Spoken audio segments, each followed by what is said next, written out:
All right, if you're not up by now, I mean, normally I would go with wake up, but I mean, come on, let's be fucking serious. If you're not awake, if you're not up now, I mean, it's 11:11 West Coast. I mean, we're talking about 11 minutes after 2 in the East. I mean, if you're not out of the rack at this point, I mean, get the freak up.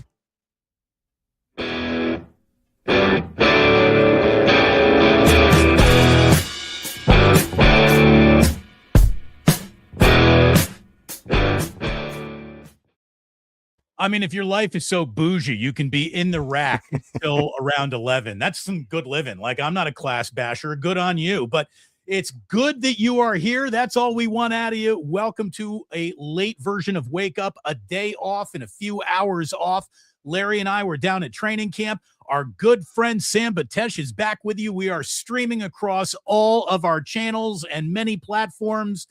And it's great to have you here. Please hit like and subscribe. Thank you so much for being a part of this and supporting this. It means a lot to all of us. Thank you very much for taking care of our sponsors as well. The Plus is brought to you by TriSnap.ai. Use promo code DamonBruce for a full free month of Pro Snap services, and you're going to need that as you are going over to the co-branding sponsor on both The Krug Show and Damon Bruce, plus our friends over at Prize Picks. Larry, I know you got more to say about thanking our sponsors. Well, yeah, thank you to Pig and a Pickle, title sponsor of the Krug Show and everything that we do, and check them out. They're in Emeryville. They're in Corte Madera, soon to open in Petaluma. I've been saying that all year, but it is coming. I was there for dinner last night in Corte Madera, and it's coming in Petaluma, so it'll be in downtown Petaluma later on this year. Looking forward to that. Thank you to Pig and a Pickle for being a title sponsor of the Krug Show. Also, of course, thank you to our good friends at Prize Picks, and they're America's #1 sports picks app. They're super simple. Just pick more or less on play your stats, choose your outcomes, your game outcomes, build your lineup. It's available in most states, including California. Prize Picks is a brand new offer, though. Sign up with code HMA, play your first $5 lineup. If you win it, they will give you $150 in bonus lineups just because you won. That's code HMA. Play $5. If you win, you get $150 in bonus lineups if that first lineup is a winner. So thank you to Prize Picks, and also thank you to Novato Chevrolet, NovatoChevrolet.com. All right. And Sam is brought to us by great hair and just being handsome. There you go. Which you know what? They don't just give that away either. So we'll take it. Designer eyewear. Those are not. What are those cheap glasses that readers, right? Kittles always, Yenny or whatever. It's not that. I mean, it's something. Sammy's got some big time lenses there. Some LA swag, yeah, a little bit. Exactly. Promo code available to pick up what Sammy's got. Correct. He's getting a table at any posh restaurant in Hollywood. You know it. Whatever you need.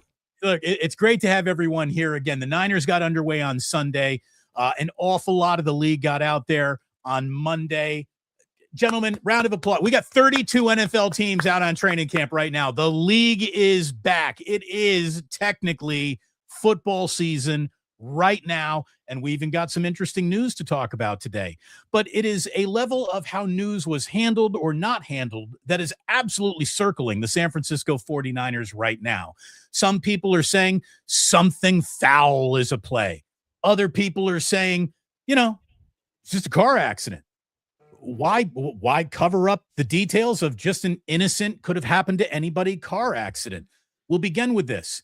Thank goodness the other driver and Kyle Shanahan are both with us to hear about us complain or not complain or give credit or try to burn down anything. It sounded like an incredibly severe car crash that both people walked away from with their lives. That's the most important thing. But what is in clear focus now is that the Niners went from sort of coming into this season under the radar to right back on the radar with this one action alone. It was no one's really talking about the Niners to all eyes on everything Niners in just 48 hours. So welcome back to the Dope Show. We're in it. Well, I mean, a couple first thoughts. I mean, this is people will say, oh, well, this person's got a problem. Oh, but it's a societal problem. This truly is a societal problem. Some of those things are weak, flimsy excuses. This actually is a societal problem. Car accidents happen all the time. We're more apt. The three of us are much more apt to die from a car accident than we are in like a plane crash or something like that. Car accidents are very common and they're very serious. And according to Chris Sims, he may have almost lost his eye. I mean, so this has got to be a sobering, eye opener, if you will. No pun intended on that. But for Shanahan, now there are some details on the car accident that have come out today. The authorities believe that the head-on collision, and it was obviously a head-on collision. 21-year-old woman was driving the other car. She made an unsafe turn while driving a Mercedes SUV in the opposite direction on a 4-lane street. Kyle, according to the report, was holding a cell phone, but was not cited for it and was not ruled to be at fault, and he was wearing his seatbelt. My policeman friend of mine, when I gave him the details yesterday, he's like, God, it sounds like if he had 40 stitches and broke multiple ribs in his nose, and, it sounds like maybe he didn't have a seatbelt on. But no, he indeed did have a seatbelt on, and there was no sign of any kind of drugs or alcohol on either side of this thing. So there's nothing nefarious going on. And then there was a lot of people wondering, well, how could this happen and it go unreported? But the reality is that who is Kyle Shanahan? He is a celebrity in our world, but he's not really a celebrity.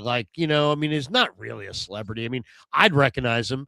Heck, you guys would recognize him. But I think he could be standing outside of his car in Palo Alto for 10 minutes and with his hat sort of down and not necessarily, and nobody would recognize him. And if he had any kind of injuries, sounds like maybe he wasn't standing around. He was probably in the car. So nobody might maybe have saw it. So it's not really, to me, it's, like I've been in accidents before, and am I a public figure or a private figure? Well, I'm a public figure, I guess, in the grand scheme of things, but nobody was saying, well, it didn't become public. Right. But here's the thing, Larry, there aren't a group of beat writers covering you. They're not covering him either because it's the off season. But they are. But wait, I'm going to go with Damon on this. They are covering this team. I would say the head coach of an NFL team, one of 32, in the hospital is news. That's massive. That is major breaking NFL news. That is breaking NFL news. Kyle Shanahan in the hospital is breaking NFL news, especially because we are. Anytime. I would say anytime. Because it wasn't reported doesn't necessarily mean that, there was some kind of cover up. No, it doesn't necessarily, but it is interesting. I also just want to say one thing based on you going over all of the injuries there, Larry. Have either one of you been in an accident where the airbag deploys? I remember how hurt you were by your airbag. I've never been in one of those. Thank goodness. Sam, I remember do you still have the scar on your arm from your airbag? Yep. And Damon, you remember this, and it was on a very notorious highway between Santa Cruz and San Francisco, the 17 highway. Dude, we were totally roommates. It was at that time. I was visiting my girlfriend coming back to San Francisco, and the car swerved on the 17, which, by the way, you go one way and you're off a cliff. The other way, you hit that divide. And we did hit that divide. And I'm telling you, the most surprising moment of my life was expecting that impact. And instead, you're getting an impact the other way into your face, right? You're expecting the impact forward. You get the impact in reverse back at you from the airbag. And it is stunning. And yes, it burned my entire arm where I was holding the wheel and it got into my face. It did not scar or ruin the beautiful face, luckily. But I'm telling you right now, it is powerful. Now it's powerful. It's supposed to. It wants to blow you back away from that danger. But it also can cause some injuries as well. It's a lot. It's a lot. That's all I'll say. Oh, and people have had their neck broken by the airbag. Yeah. I mean, it's not the airbag is. Yeah. I had it deploy on me one time. I was going to Southern California, and we were going down the Grapevine at 1:00 in the morning. Huge freeway, 5 south, right? And all of a sudden, the car hydroplanes. And that's a scary feeling. Oh, man. And now we're going towards like my left shoulder where I'm going that way at 65 miles an hour on a super wet road. And I remembered, the old saying, turn into it. Oh, yeah. So I turned into it and we started spinning and we stopped facing the wrong way in the fast lane. Okay. Terrifying. So but it's 1:00 in the morning, so there's hardly anybody there. I quickly pull into the shoulder, but I'm facing the wrong way. Wow. And as I'm looking at the cars coming down the Grapevine, I look in my rear view mirror, which is now up the highway, and there's like 5 other cars that all did hit the same spot, but that are up against the median. So now I'm like, oh my God, we're gonna get crushed. And we're not there for a second, more than 2 seconds. And I'm like, you guys okay? It was like me and 2 of my friends. And they're like, yeah, we're okay. And I was about ready to jump out of the car to check my tires because I thought maybe they popped. And all of a sudden I see a Mustang 5.0 headlights just go like this, just pivot. Sure. And because the Mustang's real heavy in the front and light in the back. Damon knows that. Yep. It was whipping like a washing machine out of sync, and it came flying at us head first at like 50 miles an hour and blew up the car, and the airbag deployed and the whole and thing. Look at all the details you're sharing of that. And this is what people are craving about the Kyle Shanahan thing. Yes. And it's fine that he doesn't want to share it, but It doesn't sound like it's fine to me. It sounds like you're making a point of it. No, but my point is what happened with the 49ers and the way that they handled this, because the 49ers are obsessed with controlling the narrative and media. They're more obsessed than any other team here in the Bay Area for sure. And what they did is called the effect is called the Streisand effect. And what that is you have something that you'd rather not get an awful lot of attention. And then your efforts to not bring attention to that matter turn that matter into something that gets an awful lot more attention than you ever bargained for. If this all really is an above board, just an accident, it's not about blame, it's not about wrongdoing, and the story finishes with he really got hurt, but in the grand scheme of things is okay. It is odd to sit on that story, whether or not any Bay Area beat writer should have pursued it or not. And I do think we can criticize a lack of contacts at hospitals and maybe police stations and whatnot. But it is odd the way the 49ers chose to handle this, because they're all smart people down there. They understood the boomerang effect of this coming back on them, and they chose that boomerang effect rather than just come out and say, hey, life happens. It's a private matter that happened in the off season and doesn't impact football in the present. Well, the day it does that it impact happened. football. It does impact football. I will say that it impacts. I will say that it impacts football, though. But not the day that it happened. We're talking about okay, fair. Okay, Larry, fair. Day it happened. I'm going to go with you. Fair, yeah.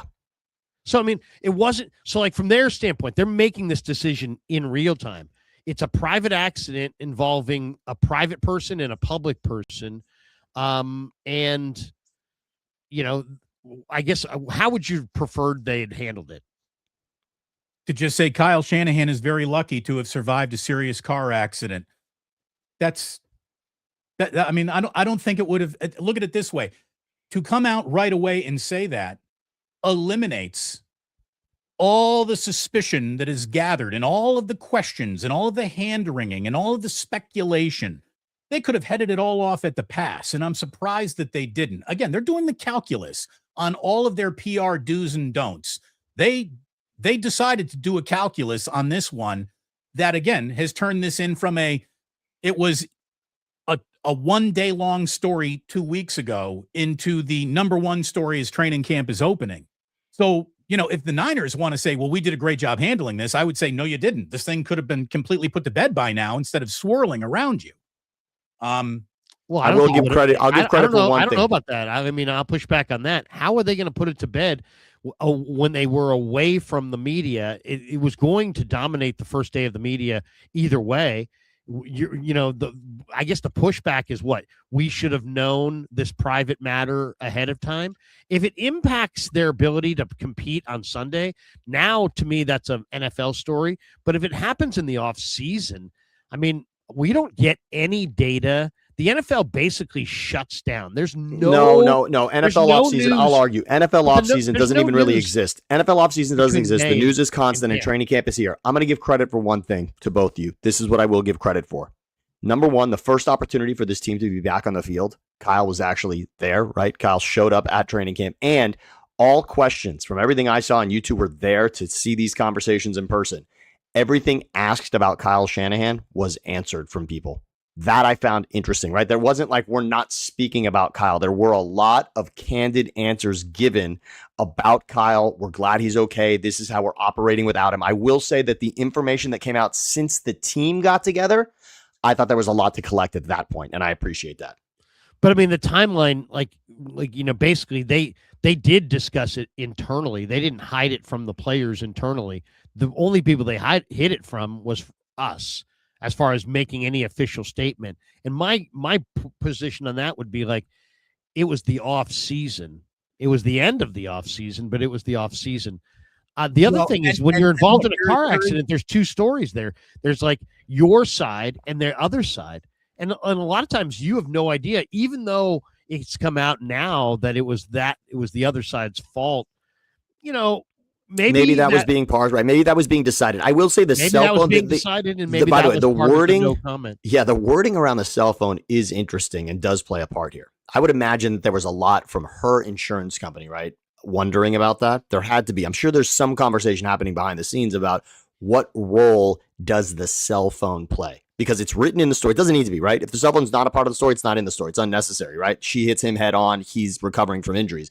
The cell phone's in the story, and the wording is very precise about that.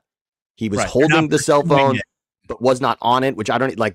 Who's making those? I don't even know how you decipher some of that, but clearly everyone wanted to get that buttoned up. But here's what I'll say too. Who gives a shit what he's holding? Everyone is a sort of a distracted driver these days. We shouldn't be, but everyone can relate to that too.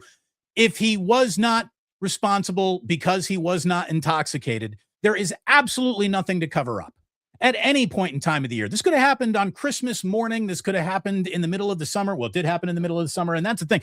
One of the reasons why it did, I think, slip through whatever cracks there were to slip through is because it really did happen in like that 2-week period where most of the NFL right before training camp and most of the NFL media even goes on vacation. Larry, weren't you on vacation when this happened? Like you just came back from Boston, right? I'm not sure, but as far as we can't even use the word cover up, because the only thing I've heard from any people at all, as far as media people, are media people that cover the team at least, or have said that they had gotten word. I've heard Lombardi say this. I've heard Kawakami say this, and maybe Mayoko as well, that they had gotten word like within 24 to 48 hours before the first practice that Shanahan wasn't going to be running the first practice. I haven't heard anybody who like knew about it on the day that it happened and has covered it up for 11 days or whatever, and then it's a matter of, is it being covered up, or is this just a private matter between a private person and a public person that happened away on non-work hours? I mean, like if they played this week, if they had played the next week, we would have known, right? So did they cover it up, or was it in the off season? I mean, we're in kind of gray area. Would you guys admit there? Oh no, yes, yeah. I mean, it's everyone looks to assign blame or you're blameless. This isn't 1%. This isn't a black and white. There's a lot of gray here for sure. A lot of gray. One of the grayest areas is there's a lot of attack of Bay Area beat writers right now, and I'm not going to defend Bay Area beat writers very much. I've been around. By who, by the way? Who's attacking? So Chris Sims and Mike Florio. Mike Florio specifically came right down Tim Kawakami's lane for saying you had information and then you sat on it. What is that? And you can see Florio and Kawakami going back and forth on Twitter. But then what's really odd is then Chris Sims says, because we're good friends with the family and we just vacation with the Shanahans, Kyle's wife instantly texted me and told me what happened and shared a picture with me. So you got Florio saying, Kawakami banging on Kawakami, and his guy covered it up. But his partner, no criticism there. No, you're telling me Chris Sims isn't a member of the media?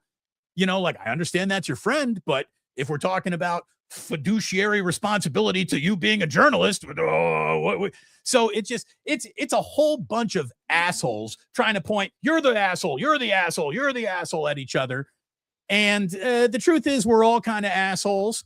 And that Well, this is okay, a couple things. totally understandable. And I just think the 49ers should have just said, man, our head coach was just in a serious car accident. The good news is he's okay.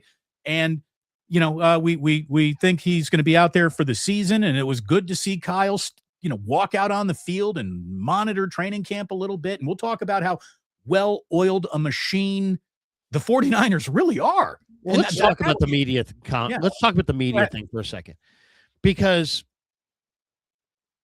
the bottom line on this stuff is that, covering sports, a lot of people think of it as the toy department of life, but if you're covering it, when you're covering something, everything that you say shouldn't necessarily make the team that you're covering thrilled and happy.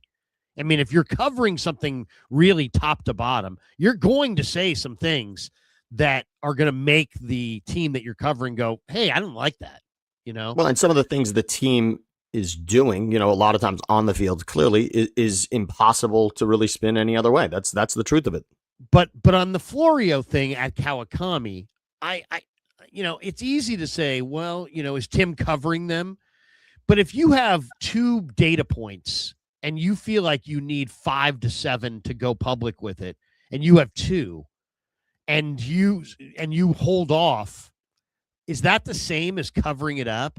Well, are you obligated to go with, are you investigating? I only have 2 data points. Kyle was involved in some kind of an accident, and then you're going to throw that out there with no other data. Then other people would say, maybe that's unprofessional, or you're going forward. The bigger issue with the media that I have on this one is the Schefter report that had lots of details that came out right after John Lynch spoke to the media, because that reeks of, hey, you know what? We'll do you a solid.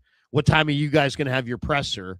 Oh, you're going to have it at noon? Okay, well, we're going to give us more data, but we'll go with it as soon as you're done. Right. Well, at 12:05, we'll have a comprehensive 1,000-word story, which means you knew about it way beforehand and you sat on it. Like you're sitting on it, and you're sitting on it as almost like, hey, wash my back here, I'll wash your back there. That almost looks like, hey, you know what? You take care of me here, and I'll take care of you down the road. And that kind of incestual thing between the guys who cover the league and the teams, I don't know, is in the best interest of the fans. The network that covers sports is a partner with the NFL. Correct. Can I just say of all the gray areas we're talking about, this is the gray area that exists, and I would just say business operates in this. This is essentially the difference between what is a tampering period and what is not, right? Like, are people speaking during a time when it's considered tampering? I mean, these conversations are happening. We all understand that before a player gets traded, there are conversations that happen before the player knows, right? I mean, this is how this shit goes down. And I'm okay actually with the idea that we're going to give you this information, Schefter. We just want to be able to say something first. I think that happens but they're working together. They are. And that's the part that it's a look that's like, well, if they're working together, then they could be working together on other stories and how things get released, and it goes down a whole nother lane. I just think people should bang a little bit more on that door than to bang on the local guys who may have had 2 talking points, but really didn't have, like, Schefter came forward with 19 talking points and wrote a comprehensive piece. That's totally different. And he sat on it until, in conversation with the team, most likely, where Kawakami made a judgment call. Can I go public with this? And and Lombardi and Mayoko and any of the other writers locally who got some information, were they obligated to go with it the first day? Or could they be like, hey, we're going to talk to this guy on Monday. We're going to get more information. So I don't know. I don't see nefarious. No, to me, the obligation of media isn't to get it first or get it fast. It's to get it right. Right. So I'm not going to criticize Tim for wanting to get it right, or being, I don't want to tell a quarter of the story or half the story. I want to be able to tell the full story, and I'm not going to until I can. Right. It makes total sense. I am good with that. Yeah. But again, there is a transparency issue between the NFL and ESPN that will be coming into question more, not less, as we proceed into future seasons of the two of them being tied together directly, owners, business partners. You cannot cover yourself. It does take an independent voice. Anything that you are relaying from a team is PR. That's not journalism. So there. And if you're in a business with Kraft on the side, that's probably a conflict of interest if you are the main news breaker in your sport, is it not? It is there. So the world is rife with conflicts of interest, and access to teams for beat writers comes with some wink and a smile agreements behind the scenes.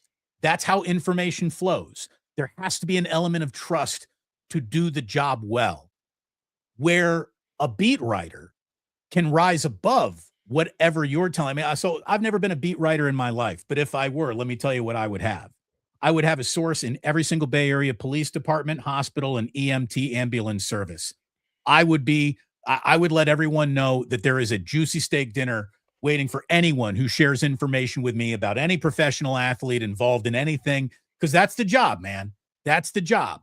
And I'm not saying that, the Bay Area's media isn't elite or good at their jobs, but what we just saw was the 49ers wield a level of influence that made something very public become incredibly private until they were willing to talk about it. And like I said to you, Larry, as we were walking into training camp yesterday, my mind just, again, like everybody's mind, it starts racing. I wonder what they covered up with Aldon Smith. I wonder what they covered up with Ray McDonald. I wonder if there was something there. I wonder how many pieces of information we never got about those things. Now that we are understanding the information control, the flow of information is thoroughly dictated by the San Francisco 49ers. And let me tell you, everything that we have heard better add up to everything that we have heard.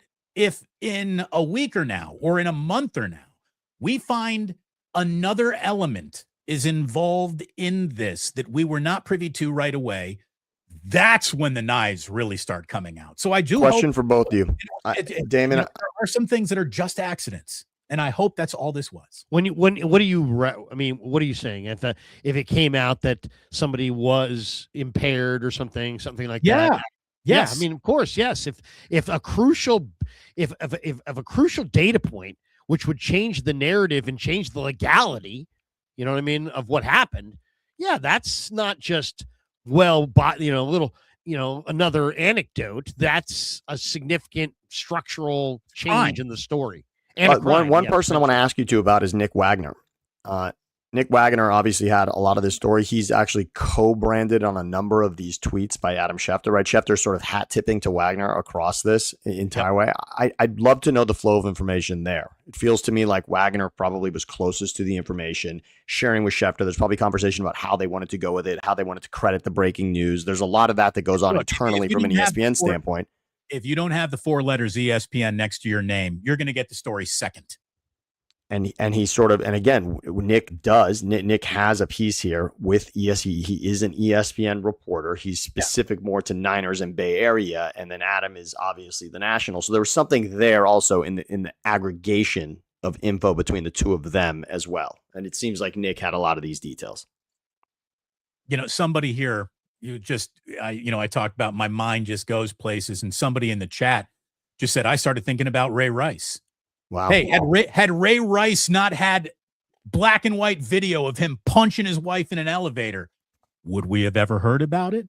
Do you think the NFL might not have been desirous of covering up that incredibly negative story about a man that they had just declared the man of the year? It's a pretty big if, though. I mean, it is a pretty big if, only because that footage does exist, and the footage does play a part in a number of these items. Right. But, and I'm not trying to relate the punch to the crash or anything like that. No, but I understand what you're saying in regards to details. There are some details that are undeniable, right? The video is an undeniable detail. And the undeniable fact that we all understand, and that's why there is some questioning around here, is we all know that the rich and powerful will bend any and all truth to their favor to maintain rich and powerful. That's the way it goes. These teams are staggeringly rich and powerful. And I think the 49ers, whether they wanted to or not, put that on full display, being able to control something that happened on a public highway with a very public figure. And it's again, the only thing that really matters here is everyone is okay. I mean, that's all that really matters. So I don't know how much more there is, meat to get off this bone. But when Kyle Shanahan is confident or comfortable enough to stand in front of the media once again, he didn't come anywhere around the media. He stayed at, you have to have a telephotic lens distance away from the media. The question's not going to be about, hey, is Kyle Juszczyk got another good year in him? Kyle Shanahan, when he does step up to the microphone, is going to have to talk about this accident for about a half an hour. So just that, and so it's going to keep on going. Which is an odd way to handle. My guess is that he will never discuss this for a half hour. I think he'll definitely take 4 or 5 questions on it, maybe 6 or 7, but I don't think I would be shocked if he goes into any kind of big dissertation on this. But we'll see. We'll see. Yeah. I mean, he wasn't out there. The other thing is, what's he, in the concussion situation, when is he going to get back? Well, that was John Lynch addressed that pretty specific to the concussion, right? I mean, in being asked about Australia and coaching that game, it was pretty cut and dry what I read there, which was, and what Lynch said even yesterday, which was just, we expect him to be there and we're Shanahan's coaching. You'd have to drag Shanahan's coaching, and we're looking at, concussion. This guy almost lost an eye, though. This sounds like, 40 stitches to your head, broken bones. Yep. There's everybody. I don't. First of all, I don't think he's going to miss anything. If you ask me what's he actually missing, I bet you he's missing all of the media and some of the speeches in front of the team. But basically, I bet you he's in there with his coaches watching the practice film and everything else. I bet you he's doing literally everything except for he doesn't want. Would you want to have your wrecked face? For everybody to sit there and analyze and compare and contrast. Immediately it'd be on social media side by side, and the aging, the injured, and then those things just go on forever and ever. So, I do understand kind of why they want to keep him away from the cameras, and that's what it appears like, because he's shown up at practice when the cameras go away. Right? Does he show up with like an awesome looking scar? To me, a good-looking scar is kind of a manly thing to have. So I hope it all works out for Kyle. He's always been a good-looking guy. He's aging like a president. Who among us isn't? But, he's... Well, here's a fun Samboni fun fact from the NHL. Guy Boucher, former coach of the Lightning, had a full scar, like a skate scar across his entire face. He did have like a Bond villain scar on his face. Guy Boucher. Good-looking dude also, and the scar. So, Guy. Yeah, no, that's a Guy. Let's say this, too. There's a lot of criticism about Kyle Shanahan, whether he's in a Super Bowl or not. Everyone's like, why is he the coach? I have always said you measure a great head chef not based on how good the food was when they were there, but how good the restaurant operates on the night when they ain't there. That's a great head chef, where I have coached up my kitchen to the point where you don't even know if I'm here or not tonight. It's the same quality. Larry, that looked like 49ers training camp. That looked just like Kyle Shanahan was out there for all of it. That looked like every practice we have ever seen. The 49ers are a smooth, well-oiled machine in operation that did not skip a beat in the first 2 days with this story hanging over them. Would you agree on that? Everything looked pretty normal to me. This isn't the first day. The first day is the first day of OTAs. Right. That's the first day. And so when OTAs start, the coaches are working and grinding, and the players, they have a good sense of the offense and they know the plays. Mac Jones told us last summer, before he had ever had one day of training camp with the 49ers, he spent a lot of June just in pads running the plays in Jacksonville that he was going to run in camp. So these guys get the playbook, get the information, and can memorize it and learn it in the downtime. So this is a big, Kyle Shanahan. First of all, it's Kyle Shanahan's offense. It's year 10 with the 49ers. They've got great continuity across their coaching staff. They've got one of the better coaching staffs, coordinator-wise, going right now. I think Clay Kubiak's going to be a head coach. Brant Boyer's very widely respected. Raheem Morris has already been a head coach. So they've got coordinators that are, a lot of cohesion here, a lot of years together. And this is Shanahan's offense, and Shanahan made all the changes and was involved in all the meetings. And, it's basically, it's just business as usual. We've showed the head coach and the quarterback. So the fans kind of have the belief that the head coach and the quarterback have just, they're 10 times, 100 times more valuable, more important to the scheme and everything. But guess what? Kyle Shanahan designed the scheme, designed these practices, basically came up with the entire schedule. Kubiak does a lot of that stuff anyway, in addition. So I don't think they miss a beat here. I really don't. I think I don't want to say it runs itself, because you need Kyle on game day and he's the play caller, play sequencer, but you don't really need him right now, and he's there, and it's his scheme and it's his scheduled plays and everything. So as I said, I think he's skipping out on the media stuff. Right. The head coach, not much else. Yeah, the head coach wasn't at the stove cooking dinner, but they're still serving up 49er flavored meals. There's the no fact doubt that he showed up. Give me a break. If a guy who owned a there. restaurant came out and talked to everybody at their tables, and again, I understand you're saying away from the media, but the fact that Kyle showed up, that's huge. The fact that you're seeing Kyle means this story automatically goes from a 10 to a 6 in regards to how, right? In regards to what will the recovery be? What really happened? What does the team think? How is the team still running through Kyle? All of those questions, he doesn't have to say a word. He doesn't have to say a word. It's actually, it's kind of brilliant. And Larry, I know you were talking about not being around the cameras and not saying anything. It's kind of brilliant to have him there, which answers questions without any words attached to it. I'll tell you, talk about a story that went from a 10, not to a 6, but just down to a 1, because the, single greatest on-field injury any player can get in any sport is, I just had a cramp. For the first time in my life, I have never seen anyone carted off on a cramp. Because of cramps. Pierce, maybe. Yep. Romello Height goes down at training camp and is flat on his back for a level of time that is officially concerning. I was standing next to Bob Sargent. We're looking at this, and he's like, "Oh, no. And I was like, "Oh, no. He is down. He is down, and they're looking at him. They are very concerned. Here comes the cart. Oh, fuck. This is not what just happened. ACL at best, spinal at worst. They're working on his legs. They're working on his arms. What is happening?" And for Niner PR to come out at the beginning of that Raheem Morris press conference and just say, just cramps. No one could believe, what? I've never seen cramps. Good news never travels by cart. Never. And by the way, apparently the news, Raheem was asked about it afterwards, and Raheem said that apparently he was talking to Fred, because Fred was out there with the helmet, and Warner immediately said cramps. Now, I don't know how you know that immediately, but that's good news. Certainly. It's just the cart and good news rarely go together. What's funny, I did a stream at 9 a.m. with Alex Boone, and Boone's like, first thing he's like, cramps, and they brought the cart. That guy's getting fined. He's like, he's getting fined. Another cover up. But the next point he made is probably the truth, because football players know football. And he said something that made a lot of sense.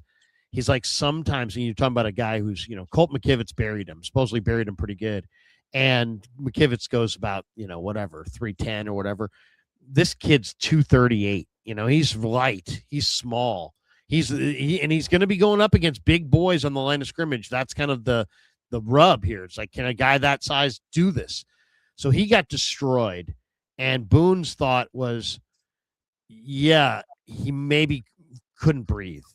And sometimes when you get destroyed like that, and it's like you're starting, and they were working on both his shoulders and his legs, so he might have had like some cramping in multiple spots, and I guess that immediately, he was saying that, but he might have been a little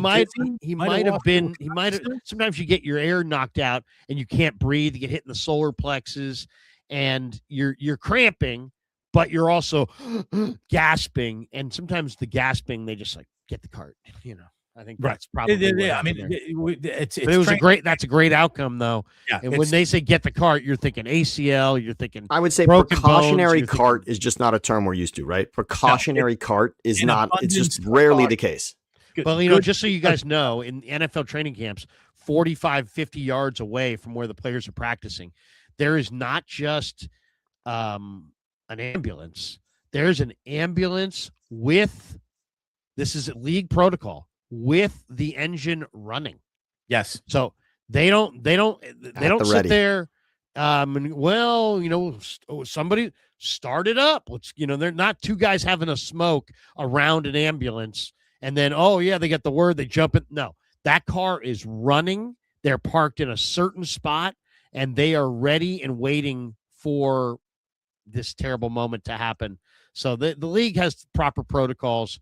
And I guess I'm sure it's one of those things too, guys. And when somebody calls for the cart, it's like, get the cart. If we don't need it, we'll worry about it later. You know what I mean? Right. Good news doesn't travel by helicopter or by cart. Just in life, good news came off of this cart.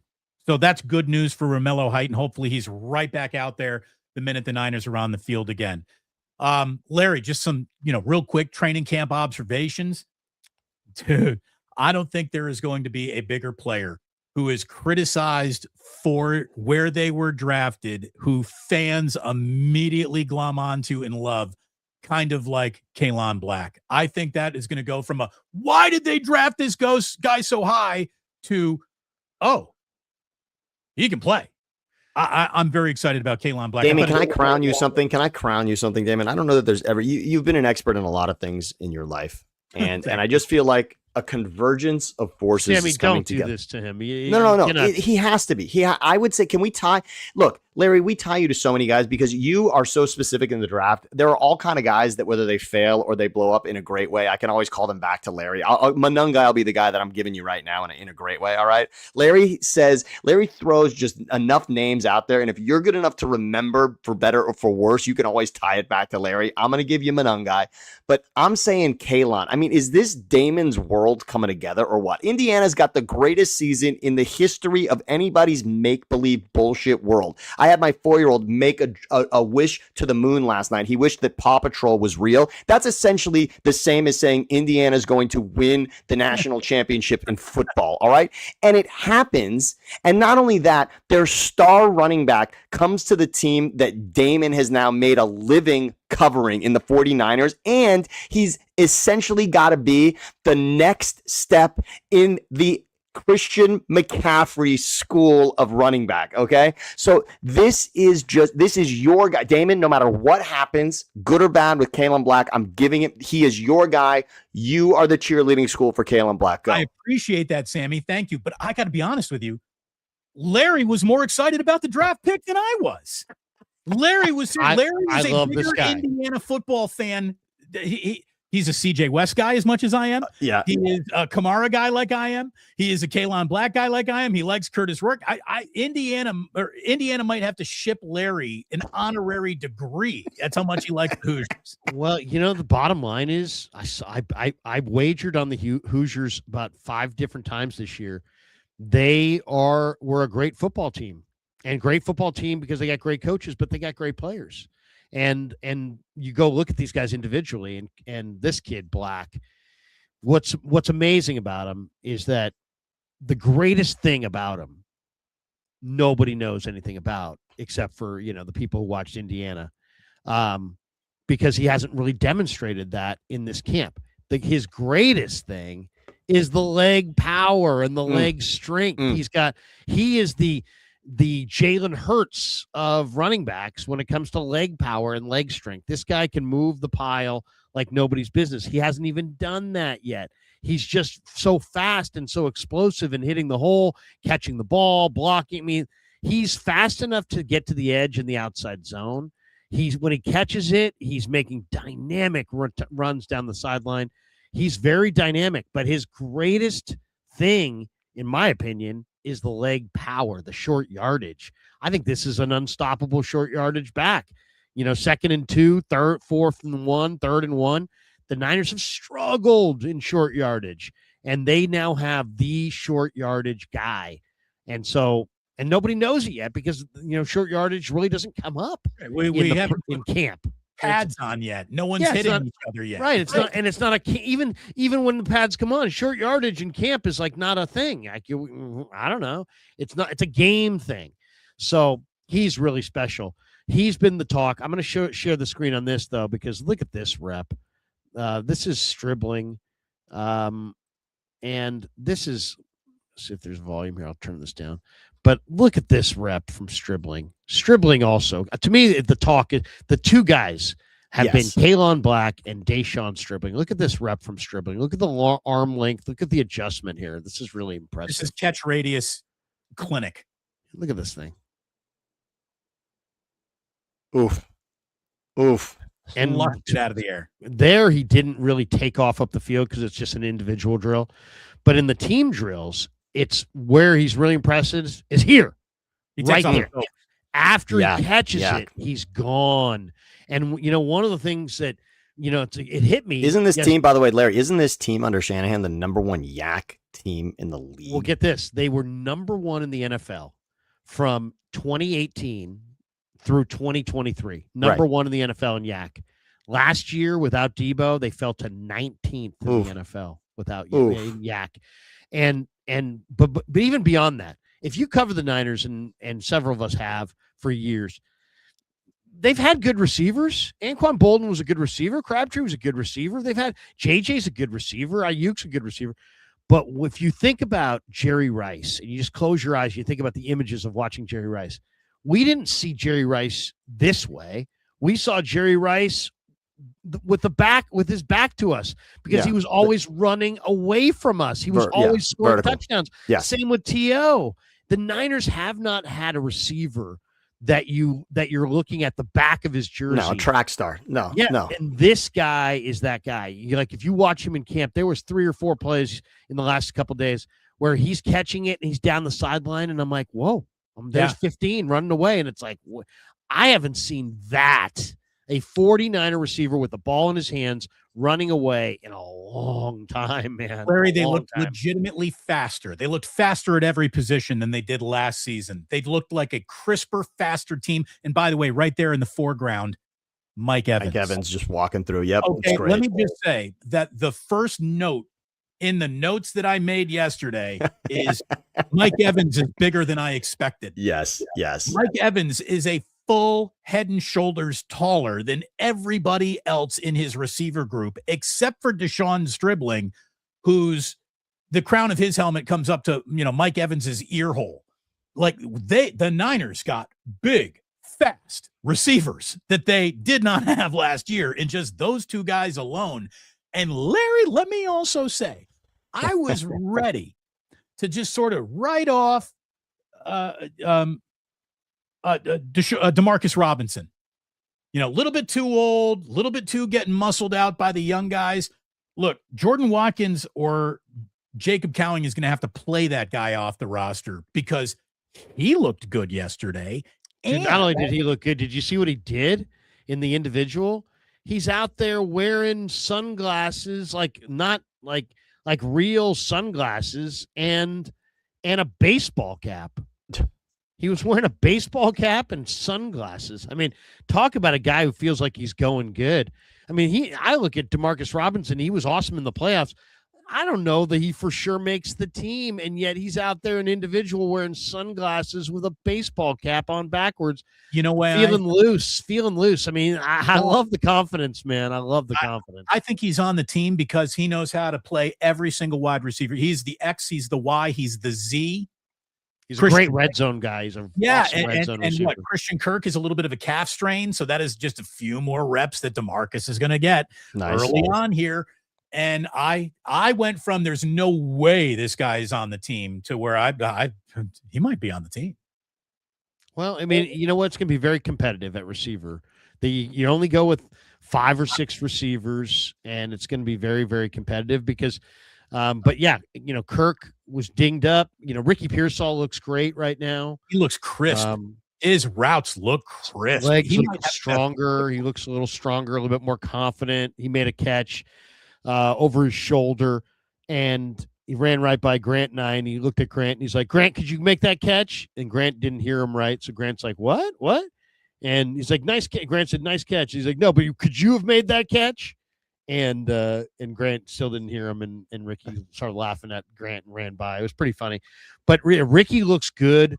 Pauling, the kid from Notre Dame, looks really good. I thought Wesley Grimes looked really good. And they got a lot of receivers. Jordan Watkins looks really good. Another like body. And I was talking to Dieter about this too. And he's like, look, Wesley Grimes probably can't catch a cold, but how do you cut an athlete like this as a gunner, as a special teams guy? Like, he is big and fast and strong. Wesley Grimes, again, is the fifth note that I made. I'm like, so he's got the same number as Eddie Pinheiro Jr., which is never a good sign. You never want to be given the same number as your place kicker.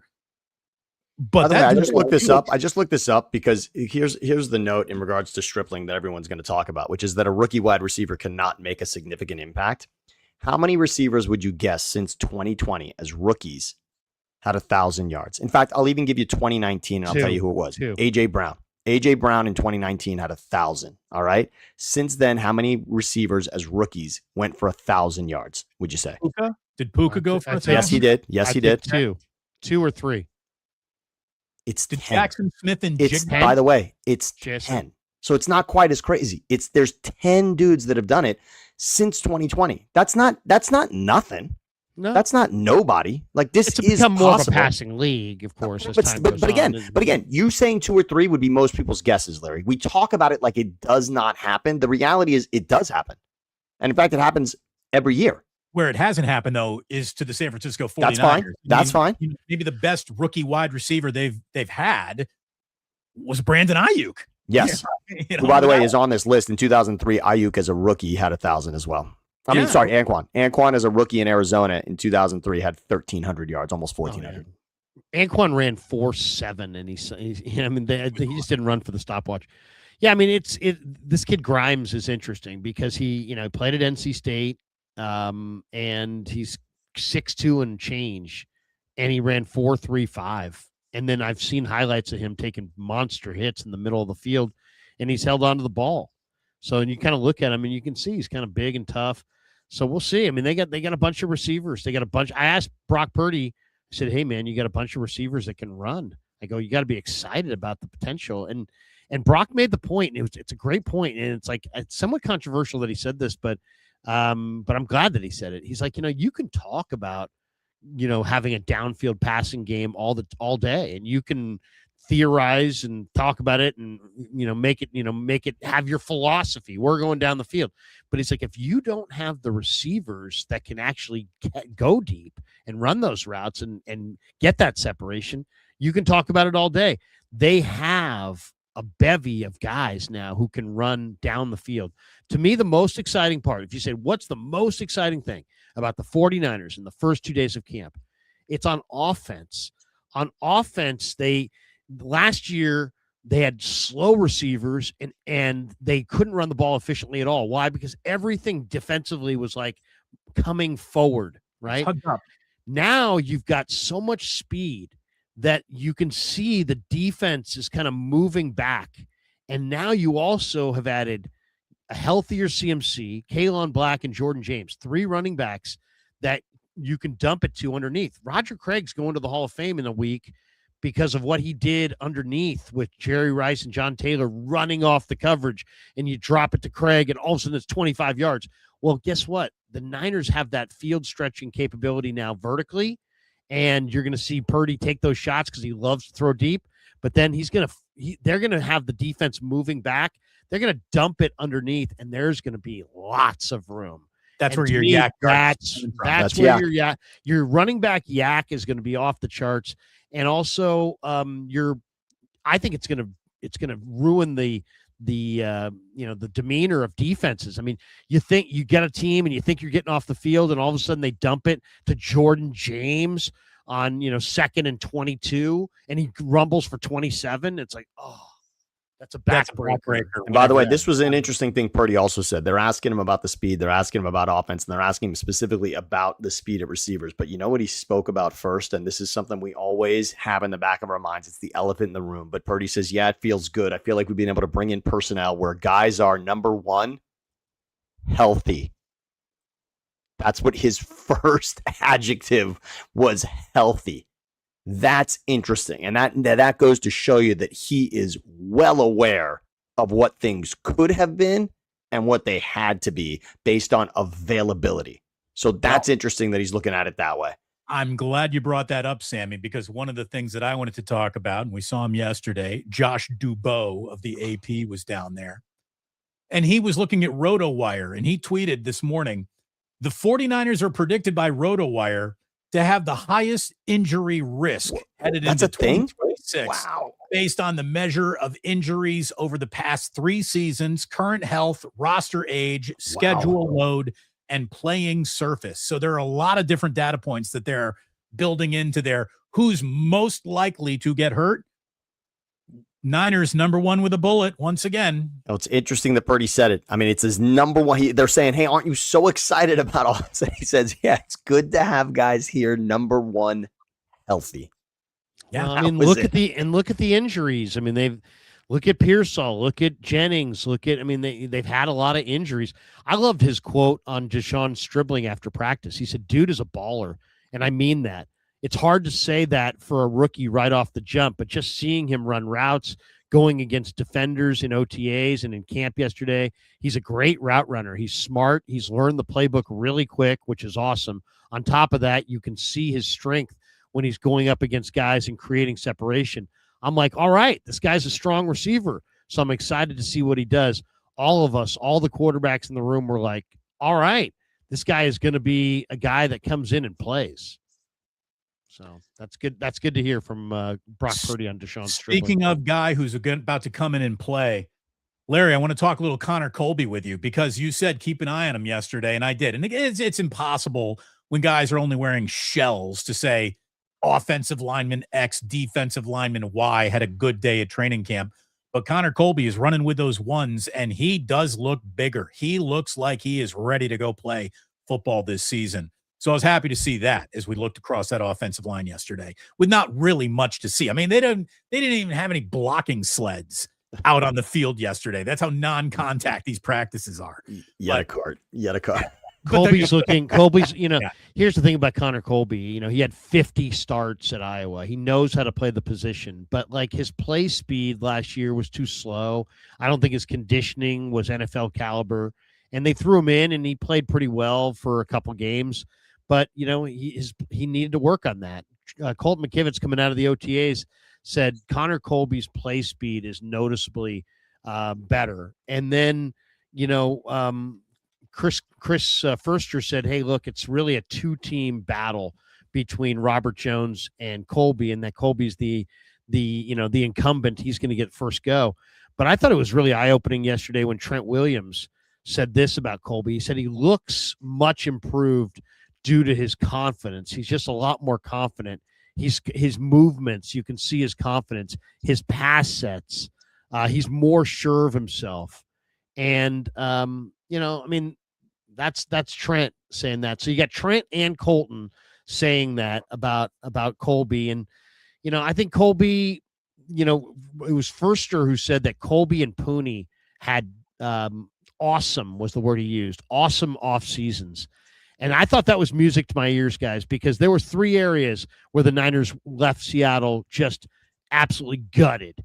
They had no pass rush, and we knew that going in, but they had none in that game. They had no separation at wide receiver. Their wide receivers were slow as shit. And their interior offensive line got worked by Jaron Reed and Byron Murphy and, the SC kid, Leonard Williams. They dominated. They dominated the 49ers strength-wise up front. So to hear that at least, I know you still got Brendel there, and I'm not a Brendel guy, but just to hear Furster say that, the 2 starting guards potentially had awesome off seasons, that's music to my ears. That's like we needed to hear that. That's a significant development as far as I'm line, concerned. line, in this line, season. line. Not much else really matters beyond that. And the Niners never prioritize it. So to hear that has happened is fantastic. I've always said a key to the Niners winning the Super Bowl is Spencer Burford having a great offseason. He never really had that great offseason. If Connor Colby has had that, if Dominic Pooney has had that, that is very good for the 49ers. You talked and about how's Trent looking, by the way? And most importantly, I mean, again, I know Trent it well looks in better. Philadelphia. The stats of Lane Johnson on and off the field for the Eagles offense, I understand it. Same goes for Trent Williams on and off the field. What this offense can do and how the quarterback looks and how comfortable everybody is.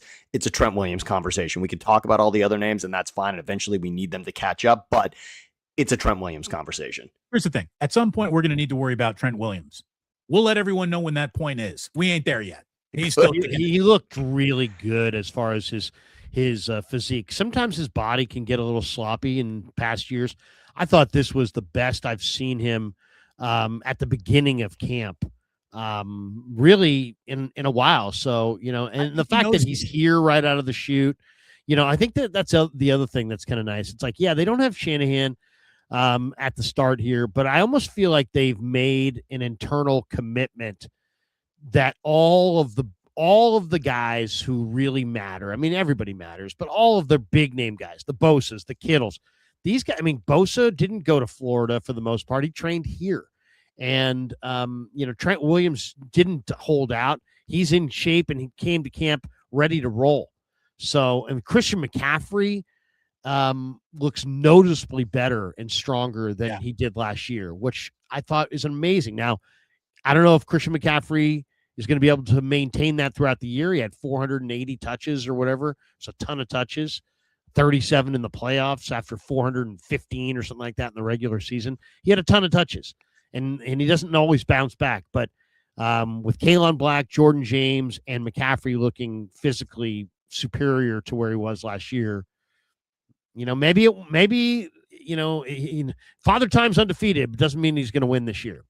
So I want to go back to what you said, Larry, about up in Seattle, the three glaring issues. Offensive line didn't get the job done. Defensive line didn't get the job done, weren't fast enough. Well, two of those things we still don't know about. We got good feelings and we're hoping. Speed is no longer the problem of the San Francisco 49ers. I will say that has been solved. They are a faster football team, especially at wide receiver. Right now, that is very good. To get that pass rush right, Nick Bosa is going to have to return to what we remembered, and he seems to be setting a tone early on in training camp that is available and out there for them. Nick Bosa, once again, he comes in looking like the Incredible Hulk, and he looked just crisp and fast and ready to go. And like you also said, Krug, having all these vets in what could have been a leadership vacuum with Shanahan's partial absence here, those guys are filling it.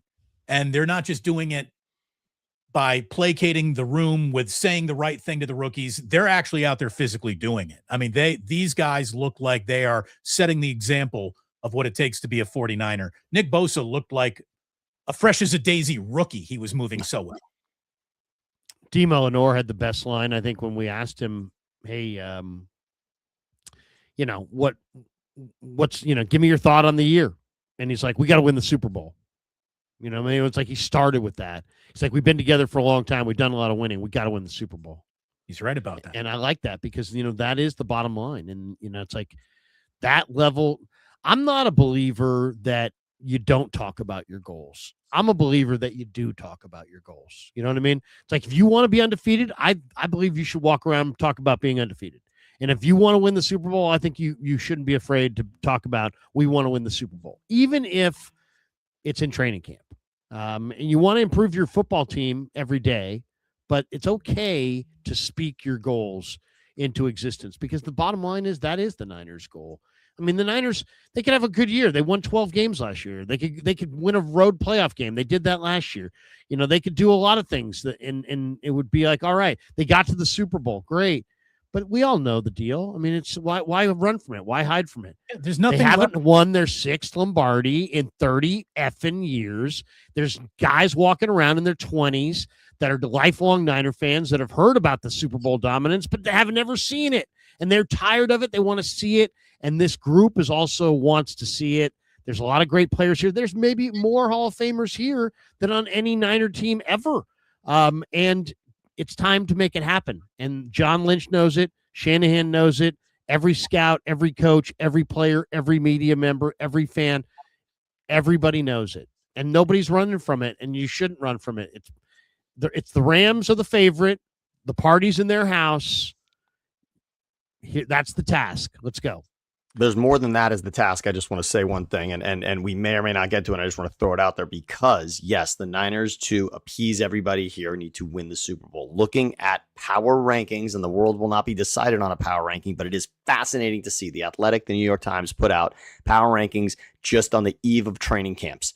Take a look only at the NFC, parse the list for what it is, and look only NFC and take these names out in the order they show up on this list. Rams, then Seahawks, then Niners. There's good news and bad news in that. Number one, you're third on the NFC power rankings. That's outstanding.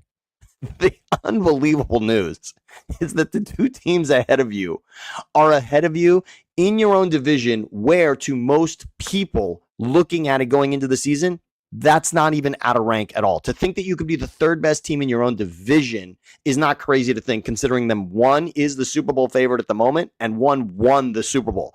That's a lot. And one ended your season, obviously, in Seattle, the way it went down last season. So there's a lot. It's right there. And then you can also see it as far away, depending on what we really think about these divisional matchups. But it's really interesting. And remember, all 3 made the playoffs and won a playoff game last season. Will that happen again? Here's the question. Everybody, for the most part, not everybody, but most people can only see things as they, as they already are. Or as they were. As they were, Larry said. As they were. Or as they were. are in the present. Because they, what the last year is the present as far until this year. So in the present, the Seahawks are the champs. And in the present, the Rams just added Myles Garrett. And it's like, oh, everybody's into that. And it's like, oh my God. The Rams and the Seahawks are just awesome. But you know what? If you look a little closer, and I like to look a little closer, I think that's fool's gold. And once again, we never react to what's next. We always react to what's last. And, Seattle won the Super Bowl, but they just lost Clint Kubiak, their offensive coordinator. They're a 1 wide receiver team, I think. I'm not a Rashid Shaheed or a Horton fan that much. No. I think, and you didn't mention Kenneth Walker yet either. Kenneth Walker. They lost Kenneth Walker, but on defense, they lost Boye Mafe. They lost Kobe Bryant. They lost Tariq Woolen. I mean, they've lost some key figures on defense. I don't think they're going to be able to run the ball as nearly as well. I think it's going to be a lot more pressure on Sam Darnold, because I think, JSN probably at some point has some kind of injury. It's not the deepest wide receiver core. So, I mean, I like Seattle's roster more than the Rams roster, but they have a brand new offensive coordinator who was the Niners tight end coach last year, and he's never been an offensive coordinator. So we'll see. There's a lot of moving parts. And then the Rams, I love the Rams. The Rams starters are awesome, but the Rams backups are not awesome. So it's like this idea, and we love the top heavy star laden teams. Oh, I remember in baseball, when the Cubs had Mark Pryor and Kerry Wood, and people would just walk around, oh, the Cubs are going to win the World Series. Pryor and Wood. By the way, here's a Bay Area story. The Giants ran through the greatest starting rotation I've ever seen, not just for a Phillies team, maybe in baseball history. We're talking, right? That was Cliff Lee, Halladay, Oswalt. Right. And they ripped won them the World Series. Yep, and they won, and they beat him in the NLCS. I mean, that was unbelievable. Yeah. Verlander. And I didn't even say Cole Hamels. That was an unreal rotation. Yeah. But I'm just saying, the Rams are really a hot name. They're the chic pick. But that's because they got great starters. But you know what? Nobody looks at the backups. But guess what? It matters because guys get hurt. You're not going to be – every team in pro football is going to be thinner in the playoffs than they are today. Every team. So if you just lose even a normal number of guys, the Rams are fool's gold in my opinion. The team that I think you got to look towards is you got to look to the teams that are already good, that have great drafts. And I would say the team that nobody's talking about is Tampa Bay. Tampa Bay had an amazing draft. Reuben Bain, Josiah Trotter, Keontae Scott, DeMonte Capehart on their defense alone. And then, they got Ted Hurst, that awesome receiver from Georgia State as well. Yes, they lost Mike Evans, but they added Ted Hurst. So, I mean, I'm just saying Tampa with Baker and you also got Baker Mayfield in a contract year and a let me prove it. Baker's always done well in let me prove it years. Sammy and I are the two biggest Baker Mayfield fans living outside of the Tampa Bay area. Maybe for his play alone against Bosa. The play against Bosa 2 years ago was my favorite play in the league. Stiff-armed him. And they got a hell of an offensive line. Tristan Wirfs. They got Graham Barton on that line. Luke Goodecki. Asked for a trade. How about the Vita thing is interesting. Now that you brought up Tampa, the Vita thing is interesting. And Larry, I think you said the Niners are on the list. I don't know whose list and why, but it's on a list of potential destinations there for Vita if the trade actually does go down. A lot of things, these are kind of BS. Although, you know what? I said this to you, Damon. I no longer throw out the idea that these trades can't happen anymore in training camp because we've seen it now. With what happened with Micah Parsons, I'm now willing to say I take these trade talk demands very seriously now because I was just completely blown away by Micah actually getting traded in that. Let's play this cut from Acho from Speakeasy, their podcast. Manuel Acho and the possibility of the 49ers trading for Vita Vea. I'm not sure exactly why they're addressing this. The Niners are one of 5 or 6 teams that are rumored to be interested. Ted Wynn, who's not a guy who just throws out a bunch of crap. He's a pretty credible guy. I don't know if you've had Ted Wynn on, but he's really good. He watches a lot of film. He says that he's got a source that says that Vita Vea, who went to high school like 3 blocks away from Levi's, wants to play. Peters, right? Yeah. So he wants to play, but he wants to play in California or with the Raiders. So that obviously the Niners are in California. So here is Emmanuel Acho, who last week buried Debo and then apologized the next day. Here he is. And we'll just put the volume up on this. Here we go. The Niners get Vita Vea, it's time to usher them back into the conversations. We've ushered the Rams into, the Seahawks as reigning champs, into the Philadelphia Eagles. They always stay in those conversations because you got to think about what the Niners are building this offseason. And I would suggest the Niners have had quietly maybe the best offseason in all of football. You bring Dre Greenlaw back. I love the Niners linebacking core greater than any other linebacking core now. Fred Warner, Dre Greenlaw. You go get Oso Digizua. I believe that he is perfectly situated now to start a defensive tackle. Alfred Collins continuing to ascend. You forgot about Michael Williams, first-round pick from last year because of the injury. Nick Bosa looks as good as ever. Now, if you can get Vita Vea, now think about the depth. Now you're rotating 3 defensive tackles. You cannot play a defensive tackle 80 snaps. Only time I've ever seen that, Aaron Donald and Fletcher Cox in his heyday. More often than not, defensive tackles are playing like 65 or so snaps. You bring in Vita Vea, plus you have Alfred Collins, plus you have Oso Digizua. I haven't even talked about Romello Height, who everybody is raving about at the camp. I think if you bring in Vita Vea, now that run defense, which was so porous last year, instantly becomes a strong suit. I think the secondary has questions. Outside of Demo, everybody's got questions about that secondary. Is it Jair Brown? Is it Mustafa? But if you get somebody as stout as Vita Vea up front, playing next to Alfred Collins with Oso Digizua rotating in, plus Nick Bosa on the outside, plus you got Michael Williams on the outside, plus you got Romello Height, I just think that is an incredible, formidable front in that front seven. The Niners get... Well, let me just shout out Fletcher Cox. I'm glad he made the show today, and I'm sure Sammy is too. But there are very few guys that I would say, yeah, give up a 3rd-round pick for a 30. Well, how old is he's got to be in his 30s? He's how old? He just get it? Is he 1 year into a 3-year contract? Right? No, he's in this final year. Okay, right. Final deal. Of the 3, right. So he's making $17 million, I think. Yeah. Right. Which, by the way, today, Jalen Carter became the highest paid defensive tackle in football. $38 million a season for him. So the price of D tackles is going up. If you are trading for, look at it this way, trade for him, worry about next year. I don't even want to hear it, but you got that guy for $17 million this year right now. Nice. Guess what? We ain't talking about Jadeveon Clowney no more. you had a player like him. And I know that Clowney's he's a pass rusher. What I like about him is he's a pass rusher. I mean, the one thing we don't know is and I brought this up to Damon last week. We don't know who Raheem likes and who Raheem inherited but doesn't like. Right. And he's thought to be a guy that likes defensive tackles that can rush the passer.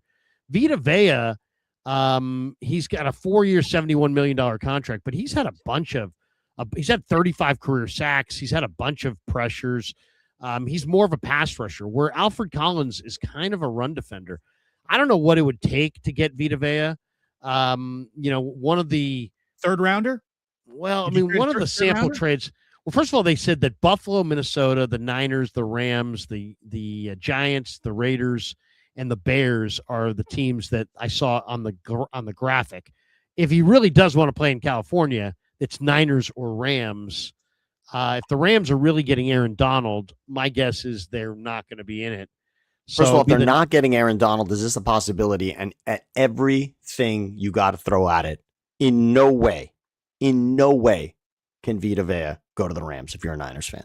Yeah, you want to be in the deal flow to make sure that he does not go to the Rams. That cannot happen. I might argue, okay, call me crazy right now, but is Vita Vea more of an impact than Aaron Donald, even if you look at the 18 games? For sure. Today, yes. For sure. Aaron Donald hasn't played in 2 years. But by the way, the Aaron Donald situation is going to have to be finessed, because Aaron Donald is in a situation where if he comes back and plays, he had another year in his contract.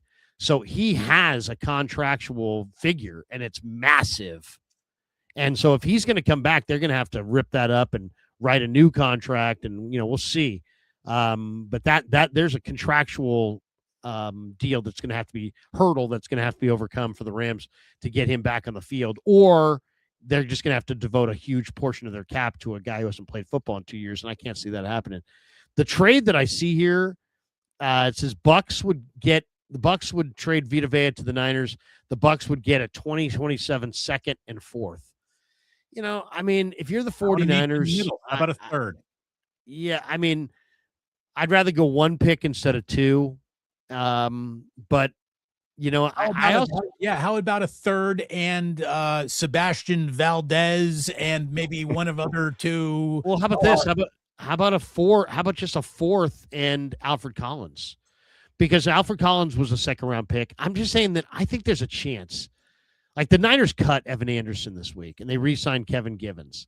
And you say, well, why would they do that? Evan Anderson had some potential. Yeah, but he's a run defender only. He has no pass rush. Givens has pass rush to him, even though he's probably not going to make the team. I didn't think he looked all that good at practice. But that's what they're thinking. We want more. Raheem wants more pass rushers. The thing with Vita Vea actually does give you interior pass rush more than Alfred Collins. So, I mean, he was way too much for Dom Pooney last year.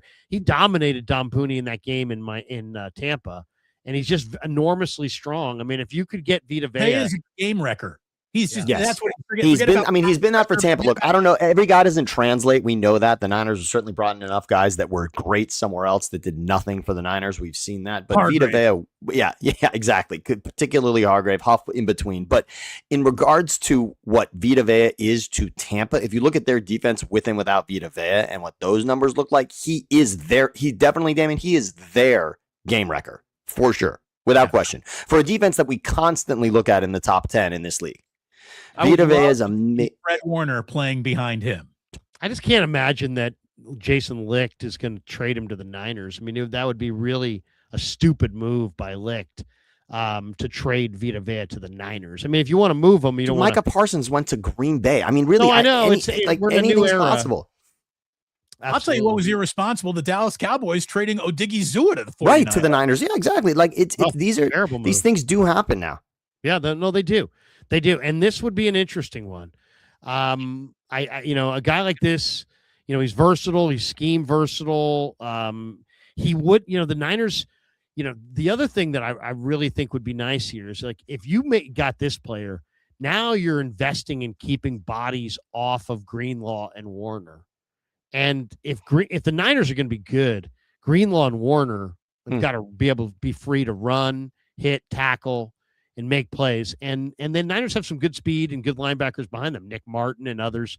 So I have one question for both of you, by the way, because we've touched on his name and haven't really said it, and it's fascinating to me. It's a big mystery, and I don't quite understand it. What do we make of Dre Greenlaw, Denver? What didn't happen there? What I mean, that for a team. By the way, it's not like Denver fell off the map last season. We all think Denver should have been in the Super Bowl, if not for an injury at quarterback. So how is it that a team, it's kind of like when the Eagles won the Super Bowl without Huff playing a role at all, right? That was weird. It's like, here's a guy that's going to make a big impact that does nothing for them in a year that they also have a spectacular season. Broncos have an awesome season defensively, and Greenlaw plays nearly no part of it. That was just, what happened? Well, he was great in the playoffs. I mean, I can go back. Let me see. I can dig it up. But I heard he had static with Vance Joseph. He had static with a few guys on the team. It was just like a weird first impression, and it never really improved. I do have a Denver insider who told me, that it didn't fit. Some guys don't fit, either scheme, personality, whatever. It just didn't fit. Plus, he got hurt. Plus, he started yelling at guys. I think Sean Payton just looked at him and said, "Who the fuck are you?" And that's what happened. He kind of doghoused himself, and he never really got out of it. I think it had much more to do with just his body just failing him. Because I mean, if he was really like persona non grata or any kind of bad situation leadership wise, he wouldn't have played in the New England game. In that New England Denver game, it was a 10-7 game. New England beat Denver in Denver in terrible, terrible weather. Dre Greenlaw in that game yeah. had 6 tackles.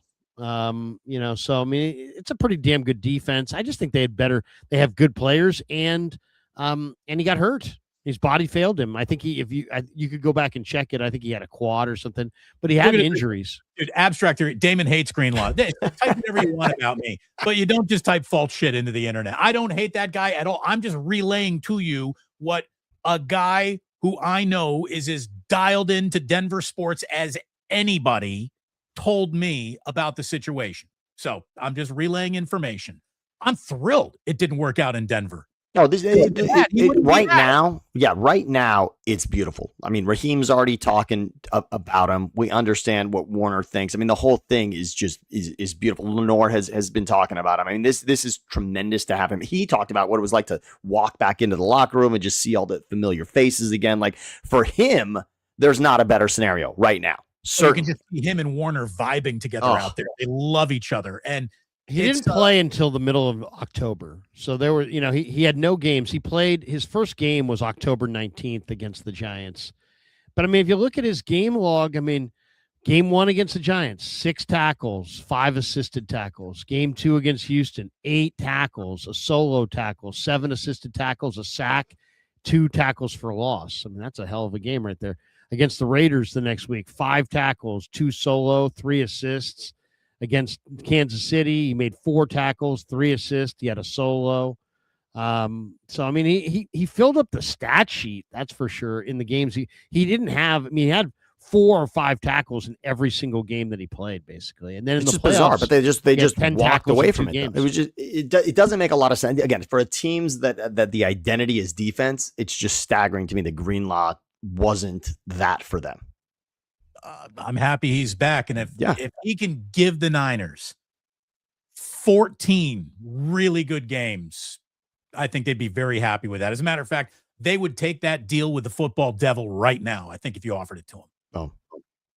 Yeah, I mean, I'll say this. He's very popular in the room. And I asked a couple guys this week about him, like, hey, what's his addition going to do to the team? Here's what a couple of the guys had to say here. Here's Demo Lenore on Greenlaw's return. I thought this was an interesting line. Here we go. What's it like having Greenlaw back in the room, and what does he bring to your guys' mix? He's the bully. We got our bully back. I was mad when he left because I know the intensity he played with. He gonna go 110% every game, every practice, and I know that he gonna give it his all. Yeah, I mean, that's really it. It's like when you got a guy that's It's kind of like anything else. I mean, it's not that different. It's like the toughest guy in the room sets the tone. He's like the toughest guy in the room. And when he plays super, super hard and he's the toughest guy in the room, guess what? Everybody else plays super hard. I asked Firster how the offseason thing went, and or Lynch, I should say, and Lynch made the point that he feels like the fact that Fred Warner showed up to the offseason was the reason that so many guys also showed up to the offseason. So I thought that was kind of interesting. Let's hear one more. This is Purdy talking about Greenlaw. By the way, just real quick, Diamador Lenore has absolutely become a leader on this team. I mean, he's a phenomenal player, and his podium game has risen. And I just great season, I think, downloading for Diamador Lenore. Oh, he's a great kid too. Here's Purdy. Your locker's next to Greenlaw, and he was gone. Obviously, you guys are friends. He's now back in the room. What does his presence mean to the room? That's huge. Obviously, when he came back, it was like, all right, he's like one of our brothers that came back, and it's almost like let's pick up where we left off, after that season when he left. But just his presence, the dog that he has when he steps on the field, it's like everyone feeds off that kind of energy, and it's being on offense, I'll look across the ball and be like, oh shoot, like you got Dre Greenlaw next to Fred again, and they're flying around and they're filling the gaps, like you could feel them, and so. Just having him in our locker room and his presence, man, is a real thing. And he looks out for all the young guys too. Like he's a real brother, but the minute that dude steps on the field, man, it's like you got to be ready. And we all just want to go to war with him. So I think it was a huge addition to get him back. Yeah. Oh, shoot. He would say that in real life too. You could be in a bar, he could be drunk, and he'd still say, "Oh shoot, oh shucks." Yeah, Brock is an "oh shucks" guy. It's great. Yeah, scout, I love him. All right, so let's do this. Let's take a quick timeout. We've got a quick mention of our sponsors. We'll do our prize pick lineup right now. I already did it, so I'll get it out of the way, so we don't have to do this in real time. I can just share it, and we can move this around. Oh, that's a loser. That doesn't look good to me, Larry. No, I'm just there. We go, and we got this over here. Wait, hold on. Share the screen. We got that. Okay. Nice. There you go. Okay, there we go. We're sharing that, and then we have one more. Okay, we got everything. All right, so here we go. Here's our Prize Picks lineup for today, and thank you to Prize Picks for being a proud sponsor of both of our shows. Prize Picks is America's #1 sports picks app. It's incredibly easy to use. Just pick more or less on player stats in your lineup, and you're ready to go. And if you'd rather pick teams, you can now do that. Pick the winner, the spread, or the total on your favorite games and fights. Brand new offer. New users play your first lineup for $5 will get you $150 in bonus lineups if it wins. Lock in that first lineup and go get the W. Once again, code HMA. Download the app right now. And we'll go to our Prize Picks lineup for today. And basically, we did a 4-pick power play. $5 pays 50. Puka Nakua's got to have less than 8 receiving touchdowns. Dak Prescott's got to have more than 4,024 passing yards. JSN's got to have less than 1,324 receiving yards. A huge year. I mean, that's a big number to fade. And Justin Jefferson, who's got Kyler Murray's got to have under 1,149.5 yards. If all four of those go, our $5 turns into 50. Thank you to Prize Picks for being a proud sponsor of the Krug Show. We appreciate them, and we'll move that. Don't mind me saying, Larry, there we go. It disappears just like that. Our TrySnap.ai decision of the day, Gavin Williams, more than 5.5 strikeouts. We got the Guardians taking on the Reds. He's got a great strikeout rate. They've got a huge whiff rate against righties. So we love Gavin Williams more than 5.5 strikeouts today on TrySnap.ai. I love when sponsors work together perfectly. And there you go. We do. Novato Chevrolet, a big sponsor of the Krug Show. So we appreciate Novato Chevrolet for being a sponsor of the Krug Show. All right. I had to take off early yesterday, Larry. I didn't get to see the new car. We both drive down there. We park in the same garage. I didn't get to see the new wheels, dude. Yeah, I'm driving a green Chevy Blazer. I'm driving a different Chevrolet every month of the football season. And right now it's a green Blazer. Love it. It's looking good, looking sharp. So I'll be driving that for a month. And thank you, courtesy of Novato Chevrolet, NovatoChevrolet.com, family-owned dealership. They've been around for 50 years, really great people, and they do a fantastic job. And they've got a great dealership. So stop by. If you're going to buy a car, buy it from Novato Chevrolet. Thank you to their two top sales guys. We really appreciate them. And you know, if I buy a Chevrolet, I'm buying it from either Adam Rogers or Miguel Lopez at Novato Chevrolet, NovatoChevrolet.com. Also, one other mention here. Krug Show is promoting the West Coast Diesel's 10th annual event. It's Saturday, September 12th, 10 a.m. to 9 p.m. at Chris Beck Arena, Sonoma County Fairgrounds. What is it? It's the biggest diesel truck celebration in Sonoma County. Tractor pulls, show and shines, dirt drags, loudest exhaust competition, family-friendly atmosphere, $30 general admission if you want to enter a vehicle into the show and shine. The kids 5 and under are free. Tickets are available now, both at West Coast Diesel's locations on Airway Drive, Sebastopol Road, or you can purchase at the gate on the event day, which is September 12th. Give them a call, 707-595-3026, or you can go get more information at westcoastdiesels.com. And thanks to West Coast Diesels for being a proud sponsor. I feel like I'm back in Fort Wayne, Indiana. You offering me a tractor pull this weekend here? Tractor pull, man. You know, seriously.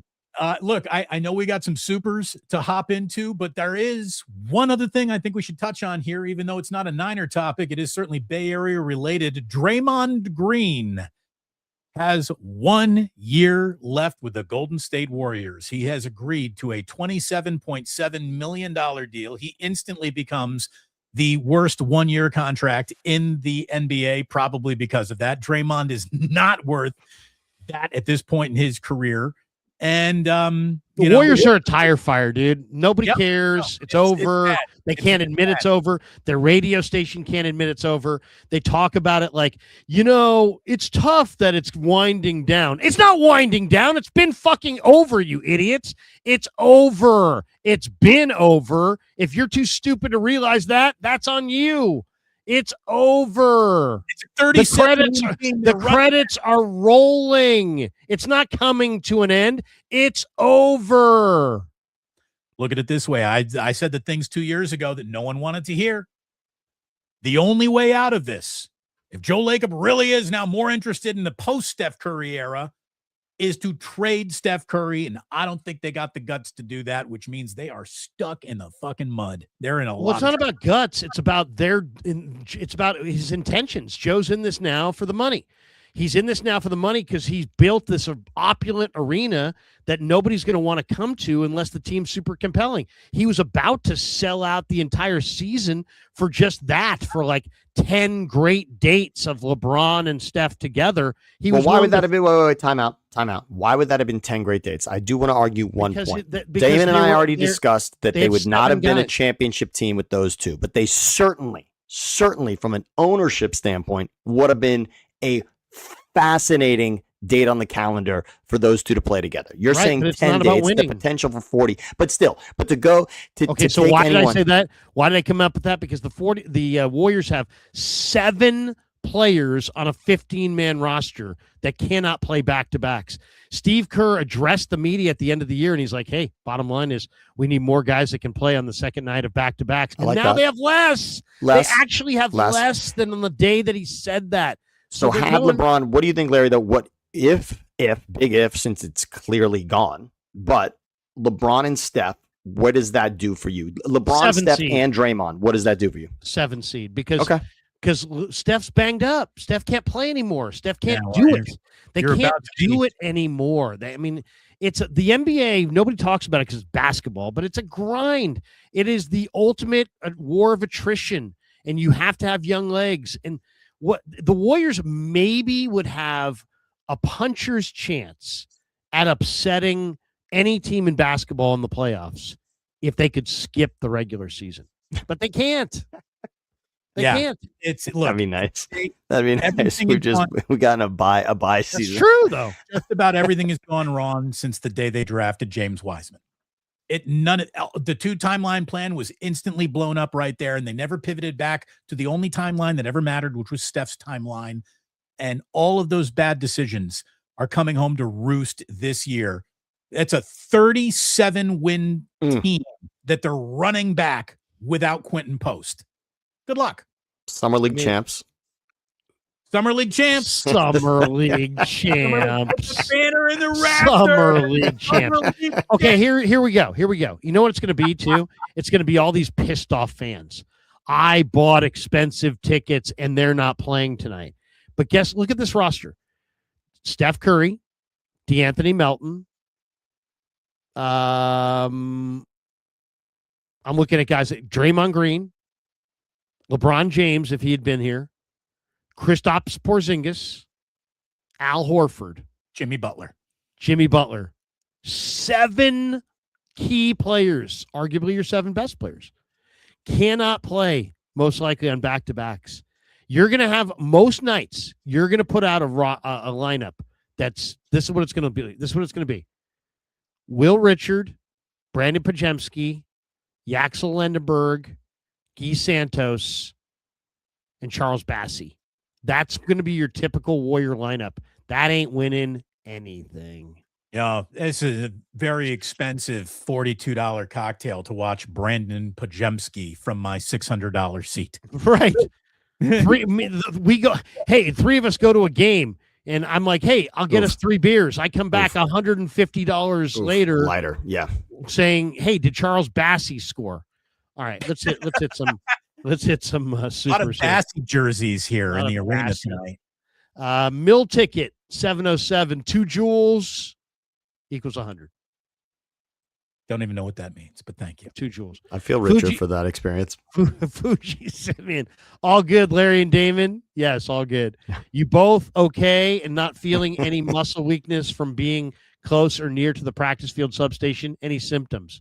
Yeah, I'm, it is amazing to me that in this world where image is everything, the 49ers don't just extend the fence by another 10, 12 feet. So every picture from practice doesn't include substation reminders in the background. That's hilarious. I took a picture of, Romello Height on the ground thinking, oh, this could be bad. This could be the only picture we get of this guy all year if he's really hurt.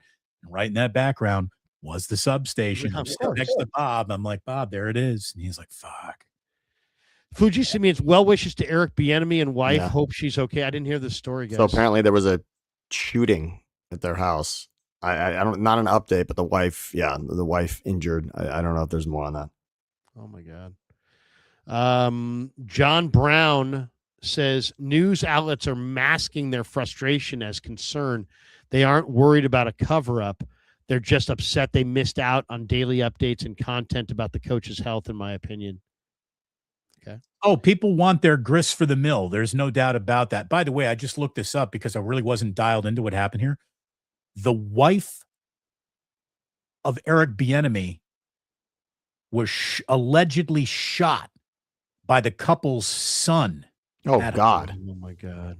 Oh, my God. Oof. Say a prayer for them. That is a tough one. That is a tough one.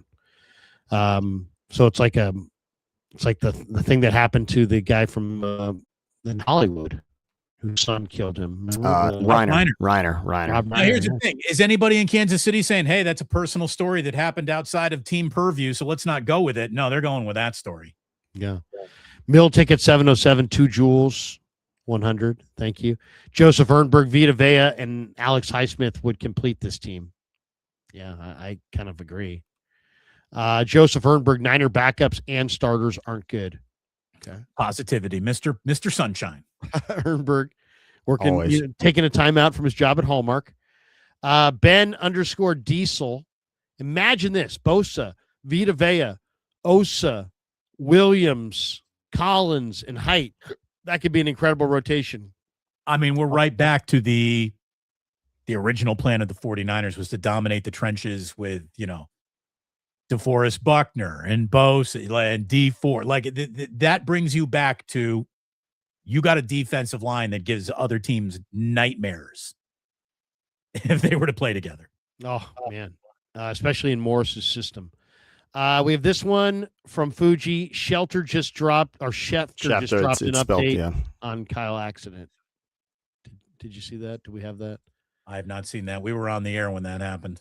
Let me see. Somebody wants to call that up. Fuji says, Larry, don't forget to put on sunscreen. Any chance you will get a sunscreen sponsor? Krug Show, Pig in a Pickle, and now for the summer copper tone. Haha.